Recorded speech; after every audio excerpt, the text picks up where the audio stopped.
Welcome to the Insurance Producers Podcast, where we bring you the top personalized producers, insurance agents, and industry partners, giving you at least 3 takeaways to 10x your production and build your multi-million-dollar revenue books. So sit back, relax, and become inspired by the success stories and strategies of the world's top insurance minds. Let's roll. Hi, everybody. Welcome back to Insurance Producers Podcast. We have a special guest today, Michelle Barnes, all the way from good old Texas. How we doing? Good. Thank you. All right. Absolutely. Thanks for being on.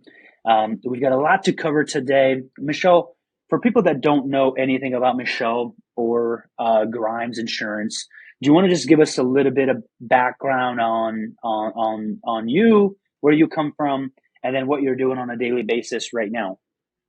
Yes. So I was born and raised in on the West Coast, and about 22 years ago, I moved to Las Vegas, Nevada, and I worked in customer service. I managed a medical office, and then I just decided that I wanted to make more money and have more freedom because I was a single mom with 2 boys.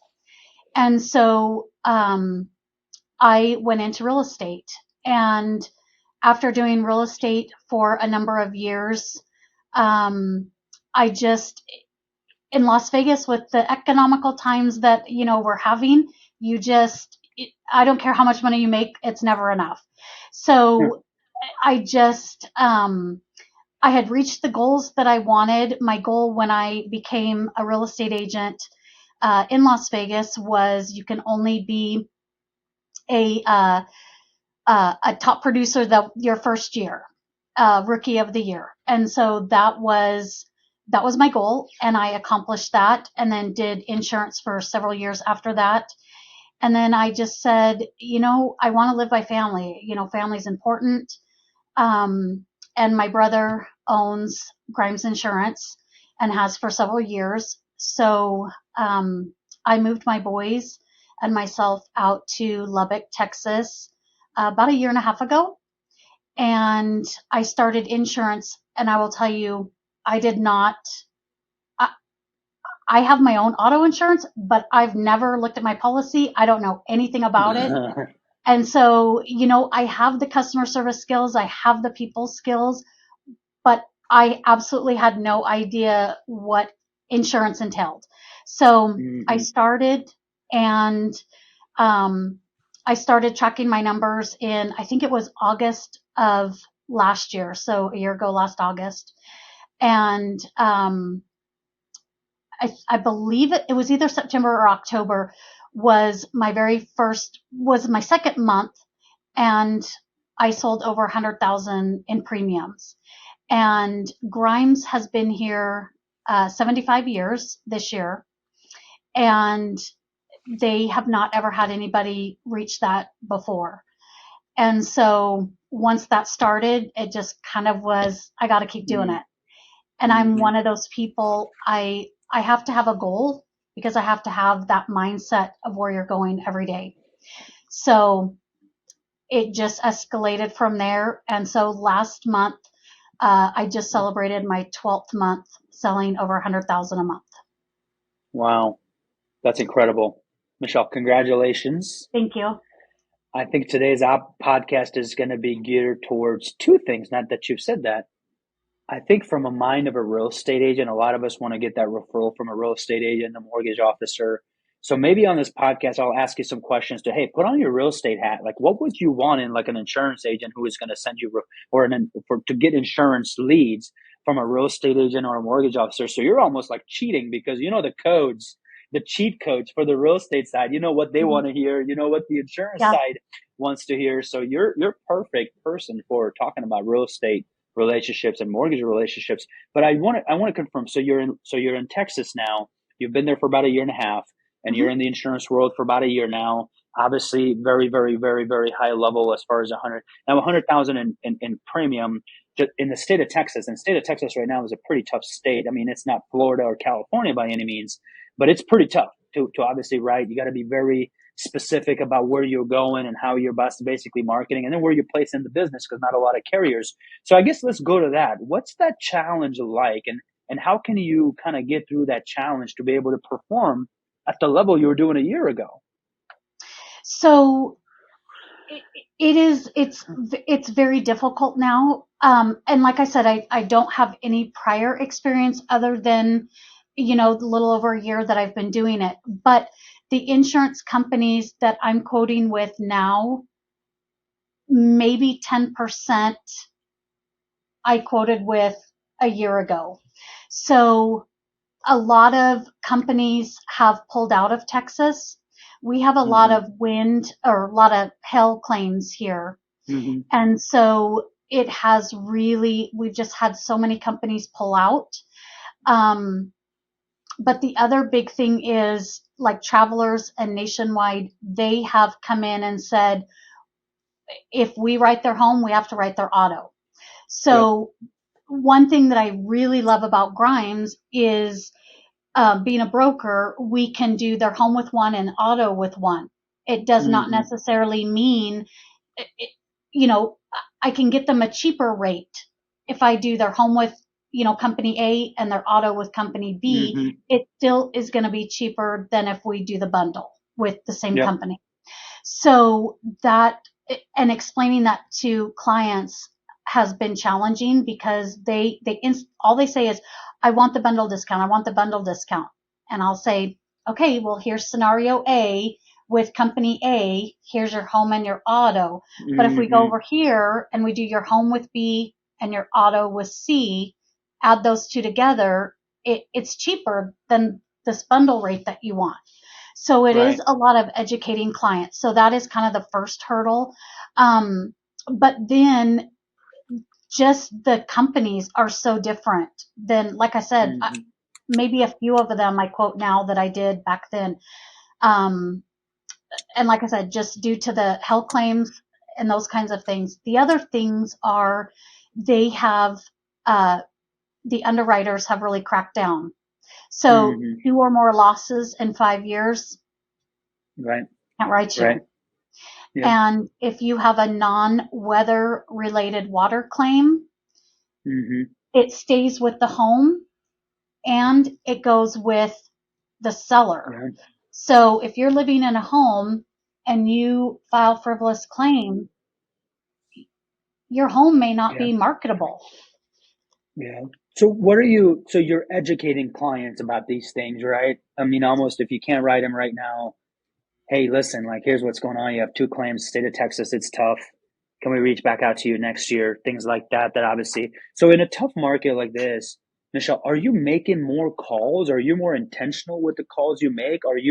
I had another podcast with David Carruthers and he was like, hey, like, I know which clients I want to spend my time on versus the ones that I just I don't want to, it's not like you're wasting time, but it's really like wasting time. Like I want to focus on the ones that I really think I can basically capture. So are you being strategic? Any different strategy you're using right now versus like a year ago, even when you came on boarded, it was a different story, right? Like it was a lot better, but now it's obviously a lot tougher. What are some strategies you're using with kind of making sure that because you were very good with your time if you're writing that much business, obviously. Yes. So Grimes has phenomenal procedures in place. And if you follow those procedures, you will succeed. And and the strategy is a bit different. I mean, I'll be honest. I would say a year ago, more clients. I call everybody. I am not a big emailer. I, you know how they say first impression is a lasting Yep. impression? Yep. Never email a quote until you Uh-huh. talk to the client Mm-hmm. because all they see is what is in that email. You and I know that we can adjust deductibles, Mm-hmm. we can Yep. adjust coverages, but Mm-hmm. you have already set a precedence in their mind. So never, ever, ever have I emailed a quote without first talking to the client. Mm-hmm. That's just my own personal rule that I have for myself. I know that there are a lot of agents that you email. Now, I also take into consideration, and I did learn this in real estate, you have a matter of 1 to 2 minutes on the phone to determine Mm-hmm. who you are talking to. Are they Mm-hmm. analytical? Are they a Mm-hmm. driver? What is that personality? We do deal with a lot of people that are analytical. I already know that I'm gonna have to email that quote to them, but I'm still gonna call them first. Mm-hmm. And so Mm-hmm. because I'll say, can you email me the quote? Yeah, absolutely. I'm going to call and make contact with you first. And Mm-hmm. then, we can go from there. I validate their, their concerns, their questions. I validate all of that. But I also know in my head, I'm going to do it a way that I've been successful, but I'm also going to accommodate their personality, because if you go against that, you're really going against the current. I love that. I love that. When our team, we have I have 13 producers on the personal line side that write business with us, and we train them to say, when you're sending them, everybody wants an email. We work with a lot of millennials and Gen Zs. A lot of those guys are more email driven. We say, hey, listen, you set up an appointment with them on the front call tomorrow at 2 o'clock. You will confirm with them that they're meeting with you at 2 o'clock about 1 o'clock. Hey, talk to you at 2 o'clock. 2 minutes before you are on the call with them, you send them the email, and when they get the email, you're calling them and say, "Hey, open that up. Let's go through it together." So I love that you're doing that, because, like you said, at the end of the day, what they look at is the bottom is the price. They look at the price and they move on, and they won't even answer your call if you're trying to get them on the call. Well, and how many of those clients really know what they're looking at? None. I mean, I'm old enough to know that I probably should know what everything on my auto policy is, Mm-hmm. but I don't, or I didn't Mm-hmm. until I started. And has it been explained to me before? Probably, but was I Mm-hmm. in the mindset or mind frame to comprehend that? Obviously not, because I didn't know. Mm-hmm. So a lot of times when I go over the quotes with them, again, depending on their personality, because some people are like, what's the bottom price? They don't even care. They're like, Mm-hmm. as long as it satisfies my mortgage company, I don't care what Mm-hmm. it is. Some people are dead set on a 1% deductible, Mm-hmm. or if you're talking about auto, they've always had a $500 deductible. I will say, I've given you your quote for your $500 deductible. However, and I'll give them another scenario. Sometimes I can sell them $1,000 um, deductible. It's less than, or could be the same amount or less, whichever, of what they're currently paying with a $500 deductible. But because you've explained it to them, you've Mm-hmm. kind of reeled them in, because you've been, understanding with them, and customer service goes a long ways. 100%. 100%. I think we're in the customer service industry. I mean, if they trust you on the other end, you're in real estate. When you're selling somebody a home, I mean, that's a bigger, obviously, a deal than just getting homeowners insurance. But when they trust you, man, you, meaning real estate agents, you still, I'm assuming you still have your license, but you're not obviously selling real estate. But you guys are, man, they trust you more than anybody else. Like, we work with a ton of realtors, and they just like, well, my realtor told me to go with this, or my realtor told me to do this. Yep. Did you have did you have those relationships with insurance people when you were a realtor? Were you referring insurance business back towards, obviously, maybe your brother? I know he was at State Farm at one point, or were you just not doing any of that? So I know real estate has different guidelines in every state. I will say I haven't done insurance in another state, but I do know where I came from in Nevada, it's very strict. You have to stay in your own lane. Mm, So I did portray, to my clients that I had a team. I would, yeah. so they're very strict. If you refer anybody or anything, it has to be at least two or more. So I Hmm. would have two preferred lenders, two preferred home inspectors. Um, Now, when it came to homeowners insurance, it went through the lender. That was their lane to be in. Got it. So Now here in Lubbock, I do have lenders and realtors that refer. So I don't, I'll be honest, I don't know what the real estate laws are here, and I don't know how strict or, Yeah. complacent things are. No, but you never referred any of your clients when you were a real estate agent over to insurance, you said, right? No, I did Okay, not. okay, perfect. But if I came to you, you're in Vegas, and I came to you and I said, "Hey, Michelle, I'm an insurance person. I own an agency. Would love to do business with you. Mhm. Would you mind sending us some referrals?" And let's say you really liked me and you're like, "Hey, he's trustable. I think he can help our clients." For listeners that are listening that are going and finding those real estate agents and mortgage lenders, and what you're doing right now, you're trying to build these relationships with the real estate agents. And I know your agency does a lot with lenders. Yep. 95% of my business, our agency's business, comes from a real estate agent or a lender. What are some things you're doing to deepening that relationship so they can send you all referrals on the insurance side from the real estate side? So we have, I would say, a couple times a month. Um, so there's several of us sales gals, and we Mm-hmm. each kind of have our own. There's different banks and credit unions Mm-hmm. here, Yep. and it seems like they just kind of gravitate towards, one person or another. So Mm-hmm. I have kind of just gathered up in a basket, if you will, the realtors and the lenders that I I mix with, because Yep. we all have Yep. different personalities. And Yep. that's the big key thing. When I was a realtor, I worked 24/7. I needed a lender that would pick up their phone and give me an approval letter at 3 o'clock Yep. on a Sunday afternoon. And there's some lenders that don't. So Mm-hmm. it, again, it's just making sure that you're compatible with that person and both of you have an understanding of expectations. And so um, I'm willing to work, outside of 5 o'clock. I'm willing to work on the weekends, Mm-hmm. and that works with some of the lenders or realtors. We have some sales gals that are strict on working during business Mm-hmm. hours, and that works for them. Yeah. So I think it's just communication. I think a lot of us take for granted that, oh, they Mm-hmm. assume this or they assume that. Nobody Mm-hmm. can assume anything anymore. And Yep. as long as you are expressing what it is that you need to, you have that two-way communication. I love that. I love that. I think one of the biggest things real estate agents and mortgages, one, like if they want to talk to you, like they want to talk to you. Like you better be available as an insurance person because Mhm. that's really like you're solving a problem for them. And a lot of times you run into DTI issues. Hey, this deal is not going to close, and they obviously can't go through State Farm or any of them because they're very expensive. And that's where you come in and save the deal.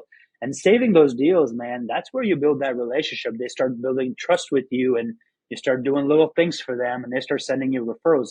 I've always said you can start going door to door to find your clients, or you can go to one realtor, one mortgage officer that can send you 30 deals. Why Yep. would you go door to door when you go to one person and they can send you 30 deals? It doesn't make any sense for you to do that.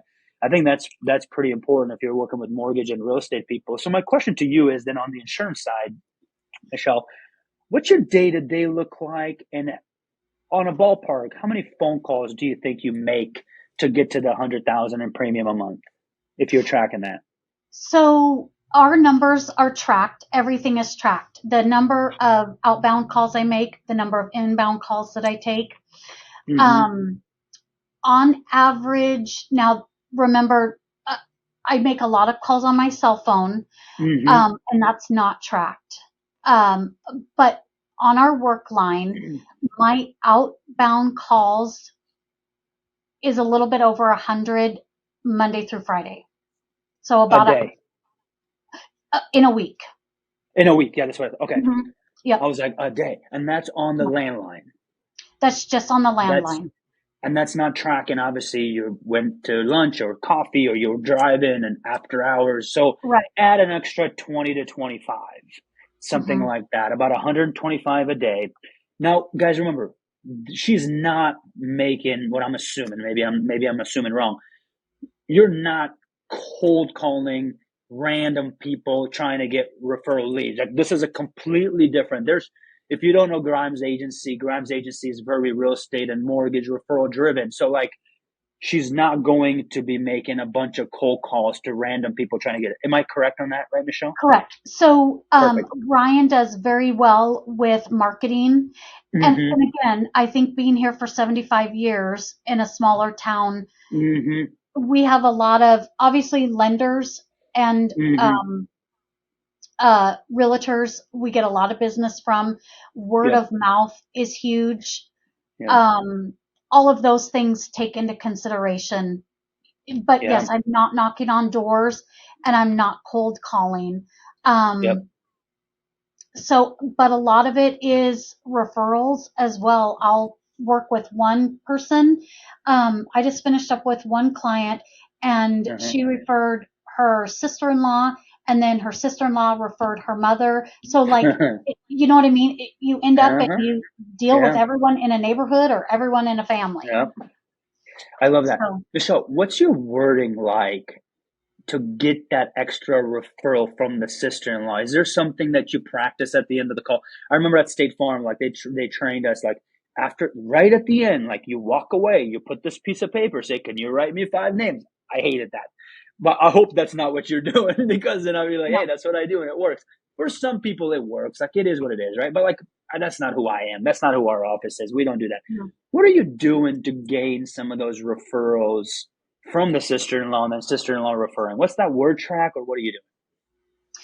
Uh, do you want me to be completely honest? Please.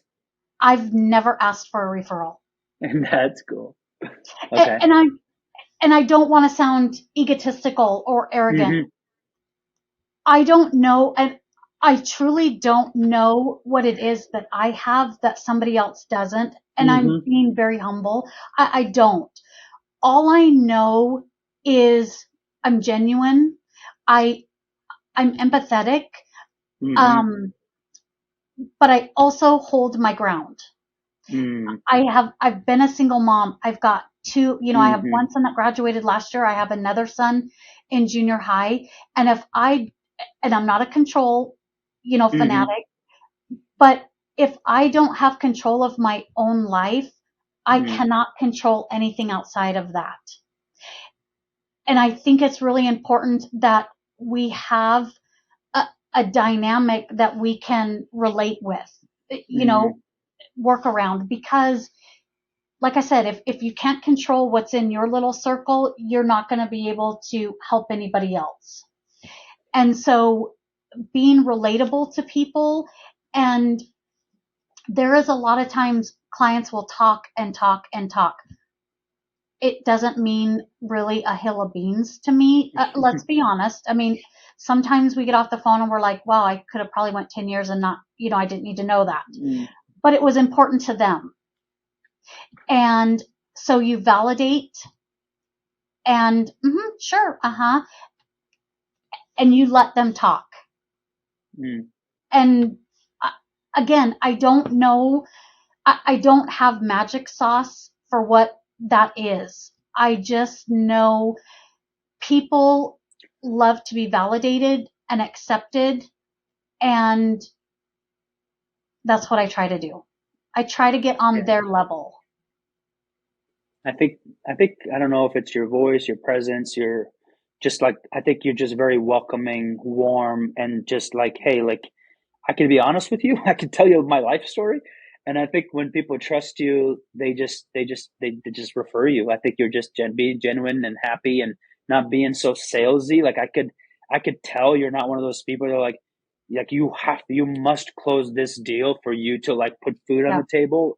That's how they almost treat the call yeah, as sure. versus just have a conversation. Just have a conversation, be empathetic, help them with the problem if you can, and be honest if you can. Say, listen, I hmm can't help you right now. You're at a good place. It's so funny how many people refer us business to our agency of people that are like with different carriers, but they refer their friends and everybody because we've told them, hey, stay at State Farm or stay at Allstate because listen, you've got a good deal over there. The rates are good. Right. Just trust change.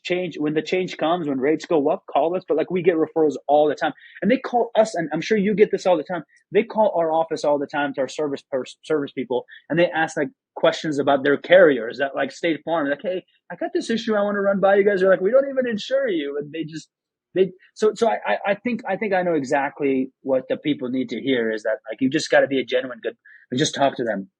Yep. That's all you need to do. So 100 a day. Do you know a ballpark of how many quotes you're doing a day? Yeah. So I actually have my month in numbers Yeah. from last month. So, Please. so remember October 1st, October 31st, take out the weekends. My inbound calls, were 477. My, outbound calls were 280. And out of that, I had 145 leads. Whether outbound or inbound. Yep. Quoted for home and auto. Yes. 757 combined inbound and outbound calls divided by 4. There's 4 weeks. 189 a day.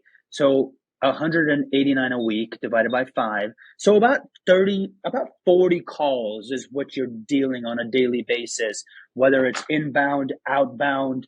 And remember, Grimes Insurance has been around for a long time. A lot of those inbound calls could be, hey, I'm looking for quotes for insurance. Hey, referred by this person, real estate agent, mortgage officer. So and then you did about 150 quotes. So if I take that 150 divided by 4, 37 quotes a week. So you're doing about 7 quotes a day. 7. And you don't happen to know out of those 150 how many you closed, did you? Or a closing percentage? Do you know by chance a closing percentage or no? If you don't, that's okay. My closing ratio is in the high 40s. High 40s. That's incredible. So literally, like, you are closing about 3 clients a day is kind of what you're closing. You're making 38 inbound outbound calls. You're talking to pretty much 38 different people if you think about it. So for people that want to know, hey, like, what's in the secret sauce, Michelle? Like, how can you get to 100K in premium? To be honest with you, like, we track numbers. Grimes Insurance tracks numbers. Michelle's tracks numbers. It's not rocket science. You try to contact 40 people, which is what you basically do inbound, outbound. Now the principal and the agency's got to do some stuff, obviously marketing and stuff, because you get some incoming calls that come in. But to have a high 40 closing ratio in an environment like today is just a lot more of your conversation on how people trust you and talk to you. Because remember, somebody referred you business. You're already in the driving seat. You get them as close of a deal to what they have. They already trust you. Mortgage officer referral, their real estate agent referral. Your conversion, Michelle, is going to be a lot higher than somebody just cold calling people trying to get leads, because these people already trust your agency because they got referred. Then they trust Michelle because Michelle took the call. And then they trust Michelle more because Michelle is so warm and loving and talking to all them, asking about their kids and all that stuff. You're not very salesy. I am not shocked at all of the success you're having, Michelle. So that's really, really cool. Thank you for digging deep into those numbers, because I'm a numbers geek. I can tell you every one of our people of how many quotes and how many calls and how much money they make the agency per call and all that stuff. And I can promise you that that's what Ryan has done as well. Is out of your 38 calls or incoming or outgoing, he knows exactly how much every one of those calls are worth to the agency and how much money that you're making on every one of those calls. So if you want to double your income, I guess, for a lot of people that don't know, Michelle, if she wants to double her income, she just needs to do 38 times 2. That's not that bad, right? I mean, well, and then I also have my own personal spreadsheet, and I keep track of what's being issued. So I have a goal of 100,000 a month. Let's say we're at the beginning of the 3rd week. I know how much I've sold so far, but I also know what's pending the last week. What's that difference? And I know where I need to focus. And that keeps me on track, because I'm not going to come into work 2 days before the end of the month and be like, oh my gosh, I've got this much more to sell, because you're not going to be able to do that. 100%. So I keep track. We have these numbers emailed to us every week, but doesn't tell me how much I've sold. That gives the Correct. company, a ratio, a number. But I do have that, and that is what keeps me honest with my goal. Um, I know goals are for some people and they're not for others, but that everyone in the office knows what my goal is and they root you on. They're like, hey, Mhm. and that makes a huge difference. Yeah. Do you have just a monthly goal, or do you divide it into daily, weekly, hourly? What, like what? Just monthly. You don't have like a weekly or a I daily just goal. have a monthly goal. So Just a month. the big picture was I wanted to have 12 months consecutive of Mm-hmm. 100,000.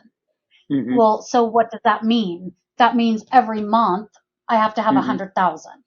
Mm-hmm. So yes, I don't do it day by day, but I keep track of it on my spreadsheet.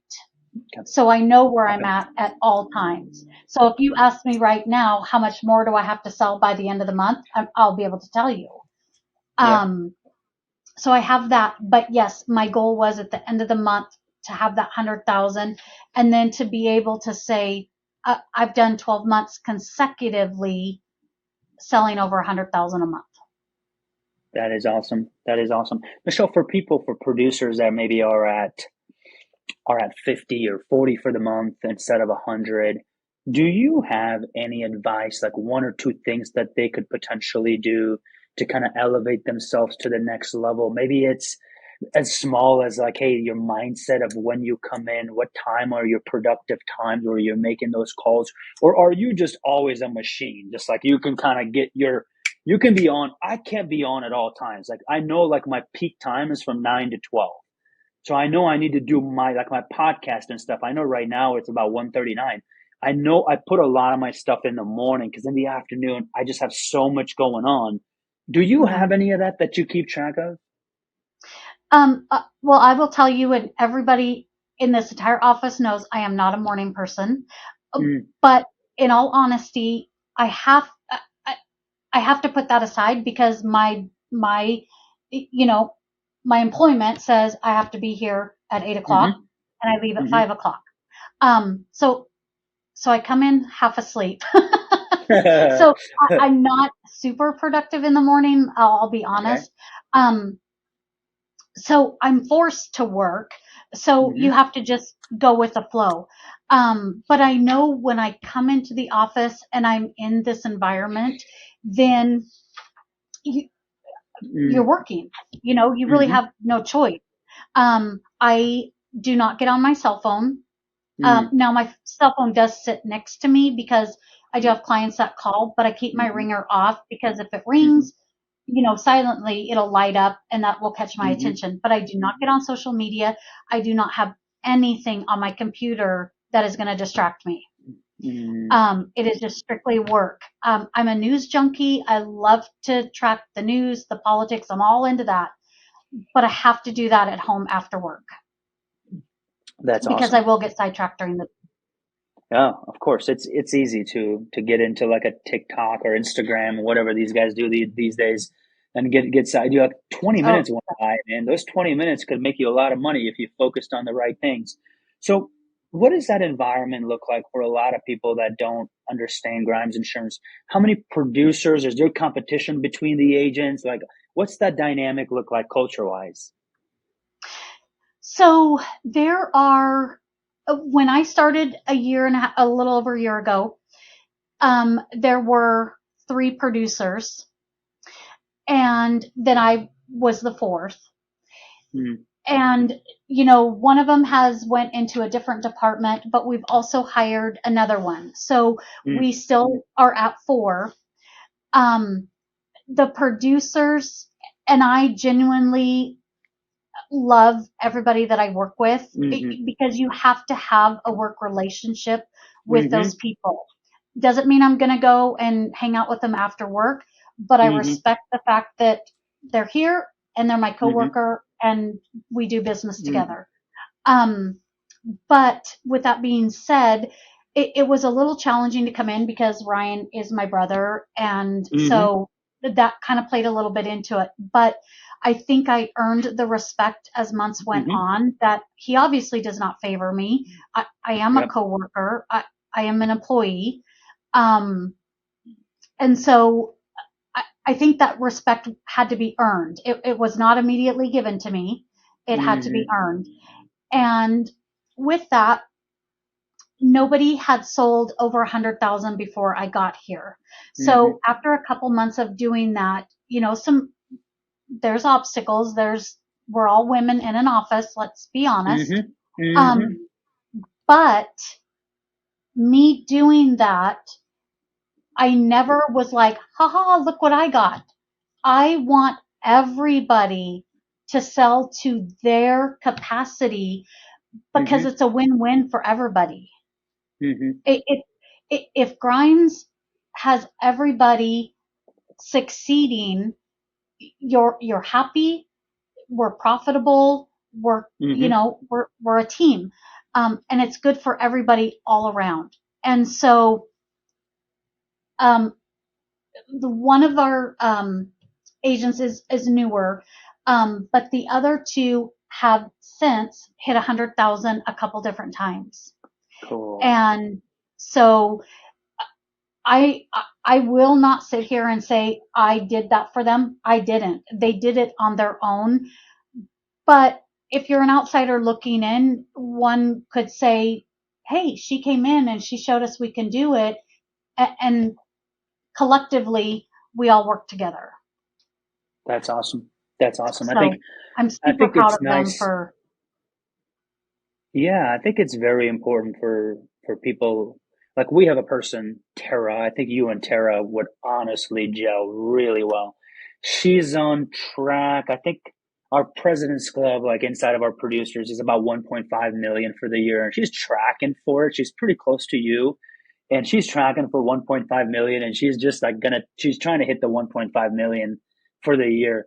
And then there's a bunch of other ones. There's one or two that are about a million, and then the rest of them are in the 600 to a million is what they Mhm. produce. There's all of them are around that. So what Tara has been with us for about 2 3 years. When she came, everybody else is level. Everybody else started leveling up because she Mhm. was consistently hitting 100,000 like you all the time, and then everybody else is like, hey, like we can do it too, because it's one of those things where nobody has done it, and then one person does it, and then everybody else is like, okay, now at least like they know it's possible, and then they push themselves, and then other people started achieving it. So Mhm. you're just leveling up. Honestly, everybody at Grimes Insurance and everybody that listens to this podcast are going to get something out of it. I'm going to have every one of our producers listen to it to kind of get them up and running. And I certainly appreciate your time, Michelle. I want to ask you one last question, unless you have anything else for us. I think accountability for yourself and share your goals. You you want a team to back you up. And Mm-hmm. you can ask Ryan, there's plenty of months. Some months were easy, some months not so hard. Mm-hmm. The last 2 months, the end of September and the end of October were the hardest months. Mm-hmm. That's where the underwriters had cracked down, insurance companies have pulled out.